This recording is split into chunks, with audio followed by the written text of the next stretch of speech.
Namaskar, I'm Anchor Nandini Arvidan, your host for the day. This is a special series, Diabetes Par Charcha, happening at Geo Convention Center, Mumbai. We have a renowned doctor with us, Dr. Arvind from Bangalore, who is a diabetologist.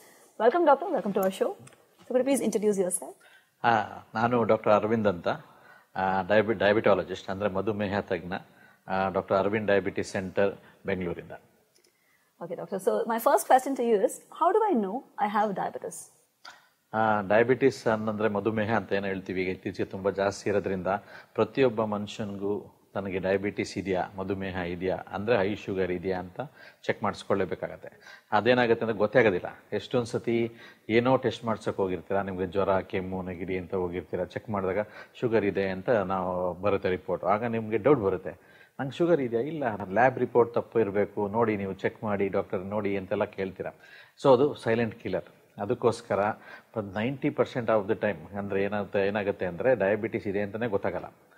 ಎಲ್ಲರಿಗೂ 10% ಅಷ್ಟು ಜನಕ್ಕೆ ಒಂದಷ್ಟು symptoms ಇರುತ್ತೆ. ಅಂದರೆ ಬಾಯಾರಿಕೆ ಆಗೋದು, urine ಜಾಸ್ತಿ ಆಗೋದು, ಸುಸ್ತಾಗೋದು, ವೆಯ್ಟ್ ಲಾಸ್ ಆಗೋದು, ಯೂರಿನ್ ಹೋಗೋ ಜಾಗದಲ್ಲಿ ಇನ್ಫೆಕ್ಷನ್ ಆಗೋದು, ಗಾಯ ವಾಸಿ ಆಗದೆ ಇರೋದು, ಈ ಥರ ಆಗುತ್ತೆ. ಇನ್ನು 90% ಜನಕ್ಕೆ ಡಯಾಬಿಟಿಸ್ ಅನ್ನೋದು ಗೊತ್ತೇ ಇರಲ್ಲ. ಆದ್ದರಿಂದ ಎಸ್ಪೆಷಲಿ ನಿಮ್ಮ ಮನೆಯಲ್ಲಿ ನಿಮ್ಮ ತಂದೆ ತಾಯಿ, ನಿಮ್ಮ ಫ್ಯಾಮಿಲಿ ಮೆಂಬರ್ಸ್ಗೆ ಯಾರಿಗಾದರೂ ಸಕ್ಕರೆ ಕಾಯಿಲೆ ಇದ್ದರೆ ನೀವು ಡೆಫಿನೆಟಾಗಿ ನಿಮ್ಮ ಶುಗರ್ ಚೆಕ್ ಮಾಡಿಸ್ಕೋಬೇಕು. ಅದಕ್ಕೆ ನಾವೀಗೇನು ಹೊಸ ಕಾನ್ಸೆಪ್ಟ್ ಶುರು ಮಾಡಿದ್ದೀವಿ ಅಂದರೆ ಶುಗರ್ ಅನ್ನೋದು 5th ವೈಟಲ್ ಸೈನ್ ಅಂತ. ಅಂದರೆ ಪ್ರತಿಯೊಬ್ಬ ಮನುಷ್ಯ ಒಂದ್ಸತಿ ಹಾಸ್ಪಿಟ್ಲಿಗೆ ಹೋದಾಗ ಒಂದು ಶುಗರ್ ಚೆಕಪ್ ಮಾಡಿಸ್ಕೊಂಡ್ರೆ ಏನು ತಪ್ಪಾಗಲ್ಲ. ಅದೇನು ತುಂಬ ಕಾಸ್ಟ್ಲಿ ಅಲ್ಲ, ಏನಲ್ಲ. ಅಟ್ಲೀಸ್ಟ್ ಆಗ ನಿಮಗೆ ಗೊತ್ತಾಗುತ್ತೆ. ಯಾಕೆ ಇದು ಇಂಪಾರ್ಟೆಂಟ್ ಆಗುತ್ತೆ ಅಂದರೆ ಫ್ಯೂಚರಲ್ಲಿ ನಿಮಗೆ ಡಯಾಬಿಟೀಸ್ ಬರೋದನ್ನ ತಡೀಬೋದು. ಇನಿಷಿಯಲ್ ಸ್ಟೇಜಸ್ಸಲ್ಲೇ ನಾವು ಕಂಡು ಹಿಡಿದ್ರೆ ಲಾಂಗ್ ಟರ್ಮಲ್ಲಿ ನಿಮಗೆ ಡಯಾಬಿಟೀಸ್ ಬರ್ದಂಗೆ ಪೋಸ್ಟ್ಪೋನ್ ಮಾಡ್ಬೋದು. ಆದ್ದರಿಂದ ಪ್ರತಿಯೊಬ್ಬನೂ ಅನ್ಲೆಸ್ ಪ್ರೂವ್ಡ್ ಅದರ್ವೈಸ್ ನೀವು ಡಯಾಬಿಟೀಸ್ ಅಂತಲೇ ಅನ್ಕೋಬೇಕು. ಹಂಗನ್ಬಿಟ್ಟ ತಕ್ಷಣ ಇದೇನೋ ಡಯಾಬಿಟೀಸ್ ಅಂದರೆ ದೊಡ್ಡ ಕಾಯಿಲೆ ಬಂದ್ಬಿಡ್ತು, ನನ್ನ ಕತೆ ಮುಗಿದೋಯ್ತು, ನನ್ನ ಜೀವನ ಆಗೋಯ್ತು ಅಂತ ಏನಲ್ಲ. ಇದು ಅವೇರ್ನೆಸ್. ನೀವು prevention is better than cure ಅಂತ ನಾವು ಯಾವಾಗ ಹೇಳ್ತೀವಿ, ಅದೇ ಥರ ನೀವು ಫಸ್ಟೇ ಚೆಕ್ ಮಾಡ್ಕೊಂಡು ಅದಕ್ಕೆ ತಕ್ಕಂತೆ ಪ್ರಿವೆಂಟಿವ್ ಮೆಜರ್ಸ್ ತೊಗೊಂಡ್ರೆ ಫ್ಯೂಚರಲ್ಲಿ ಮಧುಮೇಹ ಬರೋದು ತಡಿಬೋದು ಅಥವಾ ಪೋಸ್ಟ್ಪೋನ್ ಮಾಡ್ಬೋದು. Wonderful, doctor. So my second question to you is, basically, what are the normal sugar levels and how do I test diabetes at home? So diabetes ಅಂತ ನಿಮಗೆ ಡೌಟ್ ಇರುತ್ತೆ. ಎಷ್ಟೊಂದು ಸತಿ ಏನಾಗುತ್ತೆ, ಇತ್ತೀಚೆಗೆ ನಿಮ್ಮ ಫ್ಯಾಮಿಲಿ ಮೆಂಬರ್ಸ್ ಇರುತ್ತೆ, ನಿಮ್ಮ ಅಜ್ಜಿ ತಾತ ಇರುತ್ತೆ, ಫಾದರ್ ಮದರ್ಗಿರುತ್ತೆ. ಆ ಥರ ಆದಾಗ ನಿಮಗೆ ಡೌಟ್ ಇರುತ್ತೆ, ನಂಗೆ ಶುಗರ್ ಇದೆಯೋ ಇಲ್ವೋ, ಚೆಕ್ ಮಾಡಿಸ್ಲೋ ಬೇಡವೋ, ಅಯ್ಯೋ ಡಾಕ್ಟರ್ ಏನು ಹೇಳ್ಬಿಡ್ತಾರೋ ಅದು ಬೇಡ, ಯಾಕೆ ಸುಮ್ಮನೆ ಚೆಕ್ ಮಾಡೋದು ಅಂತೆಲ್ಲ ಡೌಟ್ ಬರುತ್ತೆ. ಆದ್ದರಿಂದ ಆ ಥರ ಟೆನ್ಷನ್ ನೀವು ತಗೋಬಾರ್ದು.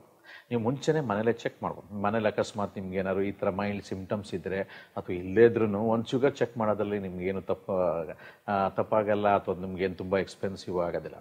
ಒಂದು ಶುಗರ್ ಚೆಕ್ ಮಾಡಿ ನಿಮಗೆ ನಾವು ಗ್ಲುಕೋಮೀಟರ್ ಅಂತ ಮನೇಲಿ ಹೇಳ್ತೀವಿ, ಅದರಲ್ಲಿ ನೀವು ಚೆಕ್ ಮಾಡಿ ಸ್ವಲ್ಪ ಶುಗರ್ ನಿಮ್ಮ ರ್ಯಾಂಡಮ್ ಶುಗರ್ 200 ಮೇಲಿತ್ತು ಅಂತಂದರೆ ಡೌಟ್ ಇದೆ, ದೇರ್ ಇಸ್ ಎ ವಾರ್ನಿಂಗ್ ಅಂತ. ಆಗ ನೀವೇನು ಮಾಡಬೇಕು, ಪ್ರೀವಿಯಸ್ ನೈಟ್ 8-10 ಅಷ್ಟೊತ್ತಿಗೆ ಊಟ ಮಾಡಿ ಅಟ್ಲೀಸ್ಟ್ 10 to 12 hours ಫಾಸ್ಟಿಂಗ್ ಖಾಲಿ ಹೊಟ್ಟೆಲಿ ಇದ್ಬಿಟ್ಟು ಬೆಳಗ್ಗೆ ಹೋಗಿ ನೀವು ಖಾಲಿ ಹೊಟ್ಟೆದು ಚೆಕ್ ಮಾಡಿಸ್ಬೇಕು. ತಿಂಡಿ ತಿಂದು 2 ಗಂಟೆ ನಂತರನೂ ಚೆಕ್ ಮಾಡಿಸ್ಬೇಕಾಗತ್ತೆ. ಮತ್ತು ನಾವು ಇನ್ನೊಂದು ನಾವು ಡಾಕ್ಟರ್ಸ್ ಹೇಳ್ತೀವಿ HbA1c ಅಂತ, ಅದು 3 ತಿಂಗಳದ ಆ್ಯಾವ್ರೇಜು, ಅದನ್ನು ಚೆಕ್ ಮಾಡಬೇಕಾಗತ್ತೆ. ಇದರಲ್ಲಿ ನೀವು ಖಾಲಿ ಹೊಟ್ಟೆ ಶುಗರ್ಸು ನೀವು 100 to 125 ಅಂದರೆ 100ರಿಂದ 125 ಇತ್ತು ಅಂದರೆ ನಿಮಗೆ ಬಾರ್ಡರ್ ಲೈನ್ ಡಯಾಬಿಟೀಸ್ ಅಂತೀವಿ, ಅಂದರೆ ಪ್ರೀ ಡಯಾಬಿಟೀಸ್ ಅಂತ ಅಂತೀವಿ. ಮೋರ್ ದೆನ್ 126 ಇತ್ತು ಅಂದರೆ ನಿಮಗೆ ಡಯಾಬಿಟೀಸ್ ಇದೆ, ಅಂದರೆ ಮಧುಮೇಹ ಇದೆ ಅಂತ ಹೇಳ್ತೀವಿ. ಎರಡನೇದು ಪೋಸ್ಟ್ ಪ್ರ್ಯಾಂಡಿಯಲ್, ಅಥವಾ 2 hours 1.5 hours ಅಲ್ಲ, 2 hours ಊಟ ತಿಂಡಿ ಆದಮೇಲೆ ಚೆಕ್ ಮಾಡಿದಾಗ ಅದು ರಿಪೋರ್ಟ್ ಬಂದಾಗ ನಿಮ್ಮದು ಅದು 160 to 200 ಇತ್ತು ಅಂತಂದರೆ ನಾವು ಪ್ರೀ ಡಯಾಬಿಟೀಸ್ ಅಂತೀವಿ, ಬಾರ್ಡರ್ ಲೈನ್ ಡಯಾಬಿಟೀಸ್ ಅಂತೀವಿ. ಮೋರ್ ದೆನ್ 200 ಬಂದು ಅಂದರೆ ಡಯಾಬಿಟೀಸ್ ಅಂತ ಹೇಳ್ತೀವಿ. ಆ್ಯಾವ್ರೇಜ್ ಬರುತ್ತೆ HbA1c ಅಂತ, ಅದು ಕಳೆದ 3 ತಿಂಗಳದು ಅಂದರೆ ಕಳೆದ 90 ತಿಂಗಳದ 90 ದಿವಸದ್ದು ಆ್ಯಾವ್ರೇಜ್ ಹೇಳುತ್ತೆ. ಅದು ನಾರ್ಮಲ್ ಆಗಿ ಅದು 5.7 ಇಂದ 6.5 ಒಳಗೆ ಇರಬೇಕಾಗತ್ತೆ. ಮೋರ್ ದೆನ್ 6.5 ಅಂದರೆ 6.5 6.5% ಮೇಲೆ ಇತ್ತು ಅಂದರೆ ನಿಮಗೆ ಡಯಾಬಿಟೀಸ್ ಅಂತ ಇದೆ ಅಂತ ಹೇಳ್ತೀವಿ. ಇದು ಕ್ರೈಟೀರಿಯಾ. ಇದಷ್ಟು ಯಾಕೆ ಚೆಕ್ ಮಾಡೋದು ಇಂಪಾರ್ಟೆಂಟು ಅಂದರೆ ಇನಿಷಿಯಲ್ ಸ್ಟೇಜಸ್ಸಲ್ಲೇ, ಪ್ರೀ ಡಯಾಬಿಟಿಸ್ ಸ್ಟೇಜಸ್ಸಲ್ಲೇ ನಿಮ್ಮನ್ನ ಕಂಡು ಹಿಡಿದ್ರೆ ನಿಮ್ಮ ಡಯಾಬಿಟಿಸ್ ಸ್ಟೇಜಸ್ನ ಬರ್ದಂಗೆ ನೋಡ್ಕೋಬೋದು. That was well explained. Thank you very much, doctor. Your final message for the viewers, please. Final message ಅಂತ ಏನಂತಂದರೆ, ಮಧುಮೇಹ ಅಂದಕ್ಷಣ ಏನು ಪ್ರಾಣ ಕಳ್ಕೊಳ್ಳೋಂಥ ಕಾಯಿಲೆ ಅಲ್ಲ ಅದು. ಇದನ್ನು ಚೆನ್ನಾಗಿ ನೋಡಿಕೊಂಡ್ರೆ, ನೀವು ಸರಿಗೆ ಡಯಾಬಿಟೀಸ್ ಕೇರ್ ಮಾಡಿದ್ರೆ, ಅಂದರೆ ಡಯಟ್ ಮಾಡಿ, ಎಕ್ಸಸೈಸ್ ಮಾಡಿ, ನಿಮ್ಮ ಡಾಕ್ಟರ್ ಹತ್ರ ತೋರಿಸ್ಕೊಂಡು ಸರಿಗೆ ಮೆಡಿಕೇಷನ್ಸ್ ಎಲ್ಲ ತಗೊಂಡ್ರೆ ಏನು ಪ್ರಾಬ್ಲಮ್ ಆಗೋದಿಲ್ಲ. ಅದಕ್ಕೆ ನಾನು ಯಾವತ್ತೂ ಹೇಳ್ತೀನಿ, ಡಯಟ್ ಮಾಡೋದು, ಎಕ್ಸಸೈಸ್ ಮಾಡೋದು, ರೆಗ್ಯುಲರ್ ಮೆಡಿಕೇಷನ್ಸ್ ತಗೊಳ್ಳೋದು, ಇದು ಕೀ ಮಂತ್ರ ಆಫ್ ಡಯಾಬಿಟಿಸ್ ಮ್ಯಾನೇಜ್ಮೆಂಟ್ ಅಂತ. ಡಯಾಬಿಟಿಸ್ ಮ್ಯಾನೇಜ್ಮೆಂಟ್ ಆಗಬೇಕಂದ್ರೆ ನೀವು ಮೊದಲೇ ಮಾಡಲೇಬೇಕಾಗತ್ತೆ. ಯಾವತ್ತು ಡಾಕ್ಟರ್ದ ರೋಲ್ ಒಂದೇ ಇಲ್ಲ.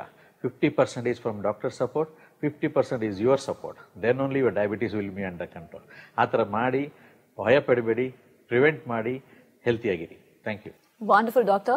Thank you for your valuable message. I hope this will reach the audience. And finally, for knowing more information about the diabetes and how to control it, please follow our Facebook page, Diabetes Par Charcha. We're also available in YouTube, Twitter, and Instagram. Thank you. Thank you, doctor. Thank you.